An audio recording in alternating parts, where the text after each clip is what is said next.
बिस्मिल्लाहिर्रहमानिर्रहीम। अस्सलाम वालेकुम नादरीन, आप यूट्यूब चैनल देख रहे हैं। मैं इमरान खान हूँ। पंजाब में क्रैकडाउन जारी है पाकिस्तान तहरीक इंसाफ के कारकुनों के ऊपर और लीडर्स के ऊपर। जितने भी टिकट होल्डर्स हैं या अरकान असेंबली हैं, उनके डेरों पे, उनके घरों पे छापे मारे जा रहे हैं, क्योंकि अनाउंस कर दिया गया है कि 27 सितंबर को पाकिस्तान तहरीक इंसाफ इस्लामाबाद की जानिब मार्च करेगी, इस्लामाबाद की जानिब बढ़ेगी। अब इस सिलसिले में वो तैयारियां करेंगे पाकिस्तान तहरीक इंसाफ वाले, और हुकूमत भी तैयारियां करेगी। हुकूमत को भी काफ़ी वक्त मिल गया है अपने मामलात से निकलने का। तो इसमें जो क्रैकडाउन है वो बड़ा शदीद हो रहा है। रहीम यार खान से लेकर अपर पंजाब तक हर जगह पे क्रैकडाउन हो रहा है। गुजरावाला में लगभग सब पे ही एफआईआर दर्ज कर दी गई। जो लोग निकले सबको एफआईआर में नामजद किया गया। लगातार छापे पड़ रहे हैं, फैसलाबाद, क्या मुल्तान, रहीम यार खान, बहावलपुर, लाहौर। तो तमाम पंजाब के अंदर मरीम नवाज की, क्योंकि यहाँ पे सरकार है और मरीम नवाज ने एक रऊनत का एक बाजार गर्म कर रखा है। इनके अंदर बहुत तकब्बुर है, बहुत ज़्यादा तकब्बुर है।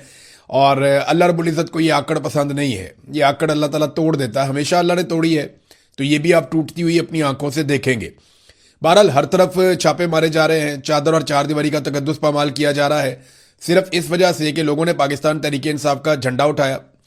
ये जो मियाँ महमूद रशीद साहब के दामाद हैं उस्मान साहब, इनको, ये लाहौर के सदर भी हैं पाकिस्तान तहरीक इंसाफ के, इनके ऊपर टॉर्चर किया गया पुलिस की जानिब से, इनके कपड़े फाड़ दिए गए अकरम उस्मान साहब के, और दीगर लोगों के साथ भी इसी किस्म का सलूक किया गया। तो पंजाब की जो पुलिस है वो अपनी मुकम्मल फस्तायत दिखा रही है। ये जो लंबा वक्त दिया गया पाकिस्तान तहरीक इंसाफ की जानिब से, इसमें फ़ायदा किसका होगा, ये सवाल सब लोग उठा रहे हैं। ख़ासतौर पर पाकिस्तान तहरीक इंसाफ के अंदर एक अजीब बेचैनी है और परेशानी है कि इस लंबे वक्त को वो क्या नाम दें। क्या इसमें तैयारी करने का मौका मिलेगा, या फिर ये लंबा वक्त जो है वो हुकूमत को आसाइश और आराम फराहम करेगा? तो होगा क्या? देखिए, लंबे वक्त में ना हुकूमत को भी तैयारी करने का मौका मिलेगा। हुकूमत क्रैकडाउन करेगी, हुकूमत दफ़ा 144 लगाएगी, हुकूमत चादर और चार दीवारी का तकद्दुस पामाल करेगी, लिस्टें बनाएगी, और 10-12 हज़ार बंदे अगर हुकूमत गिरफ्तार कर लेगी तो पंजाब में वो अमली तौर पर एहतजाज को ख़त्म करने में कामयाब हो सकती। फिर जब इतना टाइम मिल जाएगा पंजाब को, वो मैनेज कर लेंगे, तो बड़े पैमाने पे वो सिक्योरिटी फोर्सेस को लाकर इस्लामाबाद की तरफ आने वाले रस्तों पे खड़ा कर देंगे। वो कंटेनर्स खड़े करेंगे, वो एक किले में तब्दील करेंगे इस्लामाबाद को, जैसे वो माजी में करते रहे हैं। हमेशा वो इस्लामाबाद को एक किले में कन्वर्ट कर देते हैं। तो इस मरतबा भी ऐसा ही होगा कि इस्लामाबाद को एक किला बनाएंगे और किला बंद होकर बैठ जाएंगे। अब बाहर से आने वाले लोग तो निहत्ते हैं, उनके पास रॉकेट लॉन्चर्स भी नहीं है, टैंक भी नहीं है, बंदूकें भी नहीं है, कुछ भी नहीं है, और वो तो आएंगे सिर्फ एहतजाज करने के लिए। तो जो किला बंद लोग हैं या सिक्योरिटी फोर्सेस हैं, उनके पास आंसू गैस है, उनके पास रबड़ की गोलियां हैं, और अगर इससे भी काम ना चले तो वो रियल बुलेट्स भी फायर कर सकते हैं। तो ऐसी सूरत हाल में बहुत मुश्किल है इस्लामाबाद में दाखिल होना, जैसे कि हमेशा होता रहा। बहुत ज़्यादा ये हो सकता है कि डी चौक तक मुजाहिरीन पहुंचने में कामयाब हो जाएं, लेकिन फिर क्या होगा? वहां कितनी बड़ी तादाद में पहुंचेंगे, कितनी देर तक बैठेंगे? या तो फिर कोई 5-6 लाख आदमी इकट्ठा निकले एक साथ, बहुत बड़ी तादाद में, 6 लाख 10 लाख इतना बंदा निकले, और वो बंदा जब इस्लामाबाद की तरफ बढ़े तो 1-2 लाख आदमी इस्लामाबाद पहुंच जाएं। जब इतने बंदे पहुंच जाएंगे तो सूरत हाल बिल्कुल मुख्तलिफ हो जाएगी। फिर पंजाब भी निकल आएगा, बाकी लोग भी निकल आएंगे। लेकिन क्या पाकिस्तान तहरीक इंसाफ ये कर सकती है? तो इसका जवाब ये है कि फिलहाल ये बहुत मुश्किल नजर आता है। पंजाब को अगर आप देखें तो आलिया हमजा साहिबा की गिरफ्तारी के बाद पंजाब में कुछ उतनी एक्टिविटी हमें दिखाई नहीं देती। ये जरूर है कि पंजाब ने इमरान खान को सबसे ज्यादा वोट दिए और पाकिस्तान तहरीक इंसाफ की सबसे ज्यादा मकबूलियत पंजाब में है। लेकिन दूसरी बात हमें यह भी याद रखनी पड़ेगी कि आसिम मुनीर और मरीम नवाज ने पूरा बंदोबस्त किया कि पंजाब में किसी सूरत भी पाकिस्तान तहरीक इंसाफ का झंडा ना उठाया जा सके, वहां पे लोग ना निकले और किसी किस्म का एहतजाज ना हो, क्योंकि पंजाब जो जीत जाता है वो फिर पूरा पाकिस्तान जीत जाता है। लिहाजा पंजाब के अंदर पाकिस्तान तहरीक इंसाफ को बिल्कुल मौका नहीं मिलता। पंजाब को खड़ा करना पड़ेगा, उसके लिए क्या इकदाम किए जा सकते हैं और किस तरीके से ये किया जा सकता है, ये फैसला पाकिस्तान तहरीक इंसाफ को भी लेना है। तहरीक इंसाफ जो है वो सुहेल अफरीदी साहब के बयान को ना बिल्कुल, एक साइड ऐसी है बिल्कुल नेगेटिव देख रही है, लेकिन देखिए सुहेल अफरीदी के लिए सब कुछ अभी खत्म नहीं हुआ। सुहेल अफरीदी इन 2 महीनों में वो कुछ कर सकते हैं जिससे सूरत हाल बदल सकती है, और वो अपने नाकदीन के मुंह भी बंद कर सकते हैं। मिसाल के तौर पे सुहेल अफरीदी साहब जो है उनके पास ये एक आखिरी तारीखी मौका है, इसके बाद शायद उन्हें दोबारा मौका नहीं मिलेगा, या इसके बाद शायद उनकी कमर सीधी नहीं होगी। उन्हें जो करना है इसी मर्तबा करना है। اب نمبر ایک تو یہ ہے کہ وہ 2 ماہ کا وقت ہے، یہ بہت زیادہ وقت ہے. اس میں وہ فوری طور پہ اسٹریٹ موومنٹ کا آغاز کریں 1 دن یا 1 گھنٹہ ضائع کیے بغیر، جو عمران خان صاحب نے کہا تھا کہ ہر گلی محلے تک میرا پیغام لے کر جاؤ، ہر گھر تک میرا پیغام لے کر جاؤ، اسٹریٹ موومنٹ چلاؤ اور زوردار طریقے سے چلاؤ. ایک تو انہیں یہ کرنا پڑے گا. نمبر 2، پورے خیبر پختونخوا میں اور پھر اس کے بعد آہستہ آہستہ پورے پاکستان میں لاکھوں نوجوانوں کی رجسٹریشن انہیں کرنی چاہیے.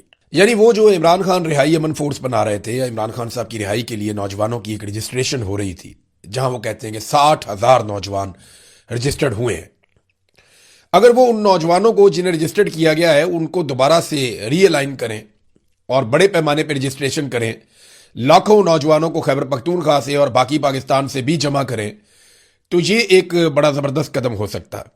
نمبر 3، اوورسیز پاکستانیوں کو ضرور شامل کریں، سوشل میڈیا کو انوالو کریں، اوورسیز پاکستانیوں کو مکمل طور پہ پوری دنیا میں متحرک ہونے کے لیے ساتھ شامل کریں. جو خفیہ ملاقاتیں وہ کرتے رہتے ہیں یا سامنے آ کر کرتے ہیں یا خفیہ ملاقاتیں کرتے ہیں، تو وہ بالکل بند کر دیں، کیونکہ اب اگر وہ ایسی ملاقاتیں کریں گے تو مزید کنٹروورسی میں جائیں گے. پارٹی فنڈ کا بندوبست کریں، کیونکہ اگر آپ نے ایک بڑا احتجاج کرنا ہے اور لمبا احتجاج کرنا ہے تو آپ کے پاس بڑے پیمانے پر پارٹی فنڈز ہونے چاہیے. پھر اس کے علاوہ آپ اگر جا رہے ہیں اسلام آباد کی جانب تو plan be, plan C, plan D, آپ کے پاس الگ الگ پلانز تیار ہونے چاہیے کہ ہم جا رہے ہیں اسلام آباد، اگر ہمیں روک دیا جاتا ہے تو پھر ہم کیا کریں گے، ہمارا پلان بی کیا ہے، سی کیا ہے، ڈی کیا ہے. دوسرے آپشن بھی سہیل آفریدی کے پاس ہونے چاہیے. پارٹی کے اندر جو ان کی دھرے بندی ہے وہ انہیں ختم کرنی پڑے گی، تمام لوگوں کو ساتھ لے کر چلنا پڑے گا. اور اب شاید سہیل آفریدی کے لیے یہ آخری موقع ہے. اس نظام نے گنڈا پور کو بھی دھوکہ دیا تھا. یہ محسن نقوی اور عاصم منیر تک کی تعریفیں گنڈا پور نے کر دیں صرف اس چکر میں کہ یہ نظام دھوکہ نہیں دے گا اور وہ عمران خان صاحب کو رہا کروا لیں گے. لیکن پھر آپ دیکھیں کہ جس طرح سے محسن نقوی نے گنڈا پور کو استعمال کیا، اب گنڈا پور کو یہ ملنے کے لیے بھی تیار نہیں ہوتے. گنڈا پور صاحب پریشان ہیں اور ڈی اے خان میں بیٹھے ہوئے ہیں، وزارت اعلیٰ بھی چلی گئی. اگر وہ عمران خان صاحب کے ساتھ وفاداری نبھاتے اور مذاکرات کے جھانسے میں نہ آتے، وفادار تو میں نہیں کہوں گا، دیکھیں گنڈا پور عمران خان کا وفاداری ہے، ایسا نہیں ہے کہ وفاداری نہیں ہے. عمران خان صاحب سے بہت اچھا تعلق ہے، ان کے وفادار ساتھیوں میں سے ایک ہے. لیکن احکامات پہ عمل درآمد کی بات ہے نا. وہ عمران خان سے زیادہ انہوں نے بھروسہ کیا محسن نقوی پہ، عاصم منیر پہ، کہ ان سے بات کروں گا تو یہ عمران خان کو چھوڑ دیں گے. حالانکہ جب میری ان سے ملاقات ہوئی تھی گنڈا پور سے تو میں نے انہیں کہا تھا کہ نہیں، یہ نہیں چھوڑیں گے. گنڈا پور نے مجھے کہا تھا کہ جی 2 مہینے میں یہ چھوڑ دیں گے. میں نے کہا جی یہ نہیں چھوڑیں گے، آپ کو وہی کرنا پڑے گا جو عمران خان نے آپ کو کہا ہے، آپ ان کے جھانسے میں نہ آئیں. لیکن پھر وہی ہوا جو گنڈا پور صاحب کو میں نے کہا تھا. ایمل ولی خان صاحب نے ایک ٹویٹ کی ہے عمران خان صاحب کے نام، بڑی زومانی قسم کی ہے، لیکن اس ٹویٹ سے پہلے میں آپ کو بتاتا ہوں کہ علیمہ خانم صاحبہ نے کیا کہا. علیمہ خانم صاحبہ سے جب سوال کیا گیا کہ جناب 27 تاریخ تک کا ٹائم دے دیا گیا ہے، 2 مہینے کا وقت ہے، تو علیمہ خانم نے کہا کہ بلکہ کیا کہا یہ آپ سن لیں. یہ سوال سنیے اور پھر آپ وہ جواب دیکھیے جو علیمہ خانم نے دیا ہے. صبح سے ہم بیٹھے 9 بجے سے. میڈم جو کل جلسہ ہوا اس حوالے سے کیا کہیں گی، کیسا تھا؟ آپ ادھر دیکھا نہیں ہے، میں تو بھی فون پہ یہی دیکھ رہی ہوں. 27 ستمبر کی ڈیٹ دی گئی، اس پر کیا کہیں گے؟ عمران خان انتظار کر رہے ہیں، جی عمران خان کو انتظار کروا رہے ہیں نا، اور کس کے لیے؟ ہمیں تو خود نہیں سمجھ آئی کہ کیوں آپ سے میڈم کوئی مشاورت نہیں کی گئی تھی اس حوالے سے؟ ہم نہیں ڈسکس کرتے گئے پی آئی کا کام. دیکھیں عمران خان صاحب کی بہن نے بھی اس کے اوپر مایوسی کا اظہار کیا. انہوں نے کہا جی کہ یہ کیا ہے، یعنی ہم سے تو مشاورت نہیں کرتے، وہ پی ٹی آئی کا کام ہے، وہ خود ہی ڈسکس کرتے ہیں، لیکن 2 مہینے عمران خان کو انتظار کروائیں گے. یعنی انہوں نے ایسے لگا جیسے ان کی باڈی لینگویج یا ان کی بات سن کر لگا کہ وہ بہت مایوس ہیں کہ پاکستان تحریک انصاف کو اتنا لمبا وقت نہیں دینا چاہیے تھا. ایمل ولی خان صاحب کا ٹویٹ میں آپ کو پڑھ کے سناتا ہوں. وہ یہ کہتے ہیں کہ ڈیئر عمران، آپ کے وزیر اعلیٰ نے آپ کے کارکنان کو 27 تاریخ کی ایک اور امید دے دی ہے، لہذا فی الحال تو آپ کو 27 سپتمبر تک اندر ہی رہنا ہوگا. ادھر آپ کے نامزد کردہ لوگ آپ کی غیر موجودگی میں پختونخوا کو لوٹنے کی کوئی کسر نہیں چھوڑ رہے. آج تو خود جنید اکبر نے بھی اعتراف کر دیا کہ عمران خان کے نام پر لوگ ارب پتی بن گئے ہیں. میں پھر وہی بات دہراؤں گا کہ شاید سیاست میں آپ سے زیادہ بدقسمت کوئی اور نہیں ہے. آپ نے جن لوگوں پر اعتماد کیا آج وہی اقتدار، اختیارات اور وسائل سے لطف اندوز ہو رہے ہیں، جبکہ آپ تنہا جیل میں ہیں. آپ کا ایک ایک وزیر، مشیر اور قریبی ساتھی اپنی سیاست اور اپنی دولت بنانے میں مصروف ہیں، اور ایسا محسوس ہوتا ہے کہ سب نے آپ کو حالات کے رحم و کرم پر چھوڑ کر آپ کو اندر رکھنے کی قسم اٹھائی ہوئی ہے. یہ جناب سٹیٹمنٹ ہے एमएल वली खान साहब का, तो तनकीद तो बढ़ती जाएगी, तनकीद बढ़ती जाएगी। पाकिस्तान तहरीक इंसाफ को, स्पेशली सुहेल अफरीदी को, जुनैद अकबर को, इन लोगों को बड़ा मुअस्सर किरदार अदा करना पड़ेगा। इमरान खान साहब के बेटों ने CNN को इंटरव्यू दिया, बहुत सारी बातें उन्होंने की, उनके ऊपर जो इल्जामात इमरान खान साहब पे लगे उसके हवाले से बहुत बातें की, बड़ी क्लैरिटी है उनकी थॉट में, क्योंकि वो इमरान खान साहब से बातचीत भी करते रहे। लेकिन दो बड़े अहम इशूज उन्होंने बताए। नंबर एक, उन्होंने कहा कि हमारे वालिद से अब बात ही नहीं करवाई जाती। मार्च में आखिरी मरतबा हमारे वालिद से हमारी बात करवाई गई थी और उसके बाद हम बात करना चाहते हैं तो हमारी बात नहीं करवाई जा रही। और साथ उन्होंने ये भी कहा कि हम अपने वालिद से मिलना चाहते हैं, हमारे पासपोर्ट जो है वो ख़त्म हो गए हैं, तो हम पाकिस्तानी पासपोर्ट तो है नहीं हमारे पास, तो हम वीज़े के लिए हमने दरख्वास्त दी है पाकिस्तान में, तो पाकिस्तानी सरकार हमें वीज़े नहीं दे रही। ये भी उन्होंने कहा कि पाकिस्तानी सरकार से हम कह रहे हैं और वो हमें वीज़े नहीं दे रही। ये दो इश्यूज़ हैं कि ना बात करवाते हैं ना वो वीज़े देते हैं। फिर उन्होंने काफ़ी जो तकालीफ है उनका इजहार भी किया, पाकिस्तान में जो जुल्म है, फस्तायत है, उसके बारे में भी उन्होंने अपनी राय दी है। तो एक तो इमरान खान साहब की मुलाकातों के हवाले से केस भी चल रहा है हाई कोर्ट में, वहाँ पे हुकूमत जो है वो इस बात पे बज़िद है और वो ये साबित करने पर तुली है कि इमरान खान कैद तन्हाई में नहीं है। और उसके सबूत के तौर पर वो ये बताते हैं कि इमरान खान के इर्द गिर्द जो है सिक्योरिटी एहलकार है, तो जब सिक्योरिटी एहलकार वहाँ पर मौजूद हैं तो ये कैद तन्हाई नहीं है। वो भी कैद तन्हाई का मतलब भी पता है आपको, जहाँ ISI वाले ले जाके एक बंदे को बंद कर देते हैं ना, वो एक सेल के अंदर सारा दिन पड़ा रहता है। सिक्योरिटी एहलकार तो वहाँ पे भी मौजूद होते हैं दरवाज़ों के बाहर, लेकिन काफ़ी फासले पे होते हैं, वो आपसे बात ही नहीं करते, वो आपकी बात ही नहीं सुनते, आपको सिर्फ पैरों की आवाज़ें आती हैं, फिर वो आपको खाना देकर चले जाते हैं। बस आप कोई सवाल करें तो आपको जवाब नहीं देते। इमरान खान साहब ने अपने मुंह से कहा कि जनाब मैं जब इनसे बात करता हूँ, सलाम करता हूँ, तो ये मुझे उसका जवाब भी नहीं देते। तो ये कैद तन्हाई नहीं है तो और क्या है? असल बात तो ये है कि अदालत इमरान खान साहब के साथ मुलाकात खोलने का एक और हुक्म जारी करती है या नहीं करती। असल बात तो ये है कि इमरान खान साहब की फैमिली से उनकी मुलाकातें 8-9 महीने हो गए, वो नहीं हो रही। तो आखिरी मुलाकात 2 दिसंबर को हुई थी इमरान खान साहब की बहन की। तो अब देख लें दिसंबर, जनवरी, फरवरी, मार्च, अप्रैल, मई, जून, जुलाई, या अगस्त का महीना भी कहां तक पहुंच गया। तो मुलाकातें तो इमरान खान साहब की 9वां महीना है, मुलाकात इमरान खान साहब की नहीं होने देगी, 9 महीने से शायद ऊपर टाइम हो गया। तो अदालत को यह देखना होगा कि वो मुलाकात का ऑर्डर जारी कर सकती है या नहीं कर सकती। नाज़रीन, पाकिस्तान तहरीक इंसाफ के खुरम ज़ीशान साहब हैं सेनेटर, उन्होंने एक पोस्ट की है और उसमें उन्होंने मुतालबा किया पाकिस्तान के शहरियों से कि वो जो अस्करी मसनूआत हैं, यानी फौजी इदारे जो मसनूआत बनाते हैं, उनका बाइकआउट कर दें। उन्होंने कहा यह नहीं हो सकता कि वो लोग जो अपनी ही निहत्ती अवाम पर गोलियां बरसाते रहे, कौम उन्हीं के कारोबार को प्रमोट करती रहे। कारोबार इनका काम ही नहीं है, कानूनी तौर पर ये सरकारी नौकर हैं, कारोबार कर ही नहीं सकते। लिहाजा हर मुब्बे वतन पाकिस्तानी अस्करी मसनूआत का ना सिर्फ मुकम्मल बाइकआउट करे बल्कि इनका भी बाइकआउट करे जो इन मसनूआत को इस्तेमाल करते हैं। तो कौन कौन सी मसनूआत हैं? वो कहते हैं जी DHA का बाइकआउट करें, फिर वो कहते हैं CSD, ये CSD की शॉप्स बनी हुई हैं मुख्तलिफ शहरों में और ये कंटोनमेंट के इलाकों में बनी हुई है, तो वो कहते हैं जी इनको इस्तेमाल ना करें, आप बाकी दुकानों पे जाएं। फिर फौजी कॉर्नफ्लेक्स, जो लोग कॉर्नफ्लेक्स खाते हैं वो कहते हैं जी फौजी कॉर्नफ्लेक्स आप इस्तेमाल ना करें। सोना यूरिया के बारे में कहते हैं कि किसानों को चाहिए कि वो दूसरी खादें इस्तेमाल करें, सोना यूरिया इस्तेमाल ना करें। फिर फौजी फूड्स को इस्तेमाल ना किया जाए, नूरपुर को इस्तेमाल ना किया जाए, नूरपुर का मक्खन, दूध, ये वो सब मिलता है। फिर अस्करी बैंक के बारे में कहा गया जी इसके अंदर आप कारोबार ना करें। फिर APS आर्मी पब्लिक स्कूल्स जो हैं उनमें वो कह रहे हैं जी अपने बच्चों को दाखिल ना करवाएं। CMH अस्पताल है, फिर अस्करी सीमेंट है, फौजी सीमेंट है, यानी अगर आप बिल्डिंग बनाना चाहते हैं, कारोबार करना चाहते हैं, तो खुरम ज़ीशान साहब ने इनका भी ये लिखा कि अस्करी सीमेंट और फौजी सीमेंट इन दोनों को इस्तेमाल ना किया जाए। फिर फौजी फर्टिलाइजर कंपनी FFC, इसकी मसनूआत इस्तेमाल ना करें, फौजी फाउंडेशन के साथ किसी किस्म का बिजनेस ना करें, समाजी बाइकआउट भी करें। अब तो PIA भी इसके अंदर शामिल हो गया ना। PIA पाकिस्तान एयरलाइन नहीं है, वह प्राइवेट एयरलाइन है। पाकिस्तान एयरलाइन वो हुआ करती थी जब पाकिस्तान की मलकियत थी, अब वो PIA प्राइवेट एयरलाइन, ये international airline, private international airline है, अब वो पाकिस्तान इंटरनेशनल एयरलाइन नहीं है। नाज़रीन, गवर्नेंस की हालत ये है पाकिस्तान में कि ख्वाजा आसिफ PMLN के वफाकी वजीर हैं और नदीम अफजल चंद पाकिस्तान पीपल्स पार्टी के, ये भी हुकूमत का हिस्सा है।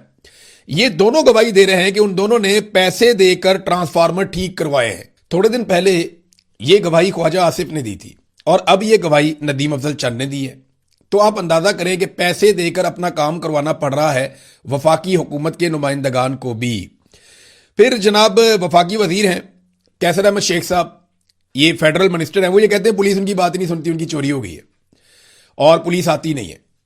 तो मैं उन्हें आसान तरीका बता देता हूं कैसर अहमद शेख साहब को। कैसर साहब, आप अपने घर की छत के ऊपर पाकिस्तान तहरीक इंसाफ का झंडा लगाएं और देखें पूरे जिले की पुलिस आपके घर के बाहर खड़ी होगी।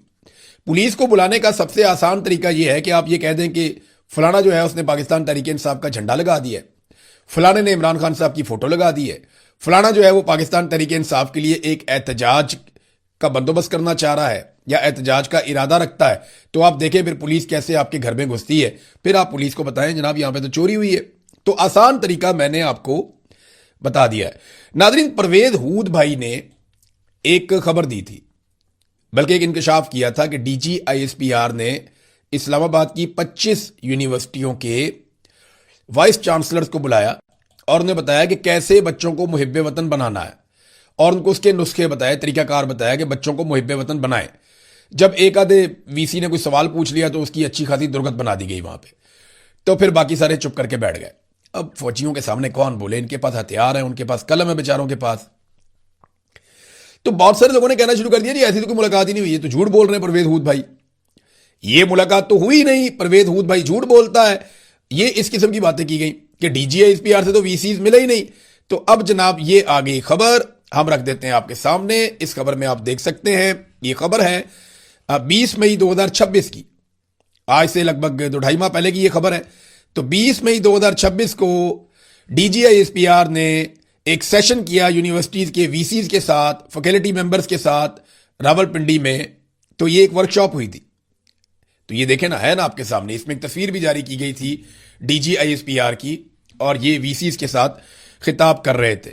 तो इन्होंने झूठ बोलने की कोशिश की कि जनाब नहीं हमारी तो मुलाकात ही नहीं हुई। नहीं, ये मुलाकात हुई है। इसका सबूत उस दौर के या उस टाइम के जो अखबारात हैं उनके अंदर बाकायदा इसकी खबरें छापी गई थी। तो अब मामला सामने आया कि बाकायदा हरासा किया गया VCs को और ने कहा गया कि आप तलबा को मुहिब्बे वतन बनाए। हालांकि इनका काम ही नहीं है, आपका ताल्लुक ही नहीं है मुहिब्बे वतनी से। आप क्या एक पैमाना लेकर बैठे हुए ये मुहिब्बे वतन है, ये नहीं है, आपका काम ही नहीं। हमने आपका फैसला करना है कि आपने पाकिस्तान के लिए अच्छा परफॉर्म किया या बुरा परफॉर्म किया। हम है पाकिस्तानी, पाकिस्तान के मालिक, हम टैक्स पेयर हैं इस मुल्क के, हमारे वोट से हुकूमत बनती है, हमारे पैसे से, हमारे टैक्स से आपको तनख्वाह मिलती है। हम आपकी अकाउंटेबिलिटी करेंगे। आप कौन हो गए ये फैसला करने वाले कि मुहिब्बे वतन है या नहीं है? पूरी दुनिया में ऐसे नहीं होता कि फौजी अफसर जाए और जाके यूनिवर्सिटी के ऑफिसर्स को या यूनिवर्सिटी के वाइस चांसलर्स को जाकर मिले और उन्हें बताया कि तलबा को मुहिब्बे वतन बनाना है या क्या बनाना है या पढ़ाना कैसे या करना क्या या तरबियत कैसे करनी है। फौजी अफसर का ये काम ही नहीं है। ये तो जंग के दौरान आप ये कह सकते हैं कि जी हमें कुछ नौजवान चाहिए, हम उन्हें ट्रेन करके जंग में भेजना चाहते हैं, जरा थोड़ी सी मदद कर दें, ये आप कर सकते हैं। अब ये नहीं कर सकते कि जनाब मुहिब्बे वतन बनाए और जबरदस्ती बनाए।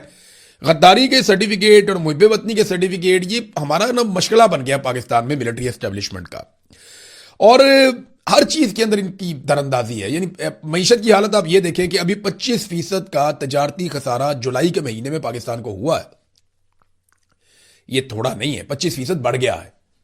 यानी पहले तो तजारती खसारा था ही, वो 25% मजीद बढ़ गया।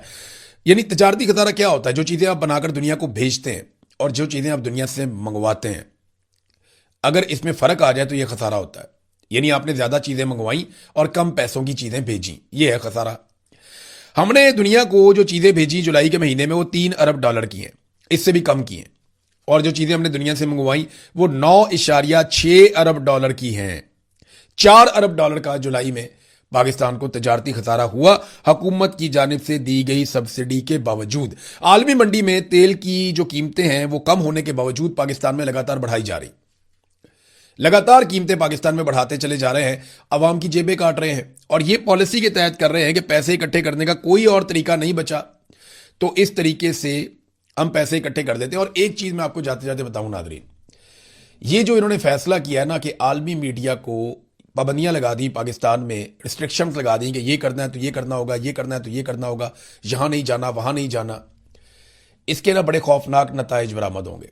ये जिस भी अरस्तू ने ये फैसला किया ना, जिस भी ज़हीन दिमाग ने ये हरकत फरमाई है, इसका मजा आप बहुत जल्दी चखेंगे कि जब भी आप दुनिया में कहीं जाएंगे आलमी मीडिया आपसे पूछेगा कि आपने पाकिस्तान में मीडिया पर पाबंदियां क्यों लगाई।